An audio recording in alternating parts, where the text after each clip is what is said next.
Staff working in public universities have now officially issued a 7-day ultimatum or a 7-day strike notice to the government over what they called poor pay. The staff, through their trade unions, UASU and KUSU, said they will down their tools after the expiry of the 7 days.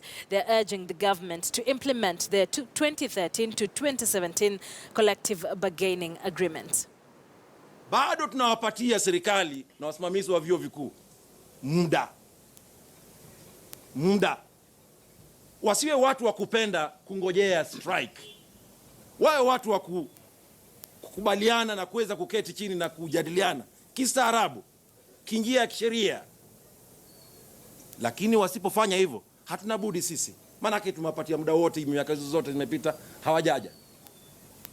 Tunapoenda kwenye mgomo tusilaumiwe. Wanafunzi wetu tunawaambieni, sisi tumekuwa watu ambao ni watiifu. Tumengojea serikali, tumengojea vyuo vikuu, wamekataa kuja kwenye meza. Tufanyeje? Tufanyeje? Na hawa wahadhiri, wafanyikazi wote wako na mahitaji yao. Hawawezi wakaendelea mwaka nenda rudi kungojea serikali kuja kwenye meza na kusema leo hii ningependa nikupatie hii. Hatupendi kuendelea kungojea. Twaumia. Tuko na mahitaji, tuko na watoto wana mahitaji, na kila mtu ana mahitaji.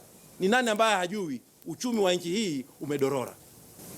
All employees of public universities who are members of UASU and KUSU will withdraw their labor from Thursday 19th, 2017 until the 2013-2017 CBA is negotiated and signed.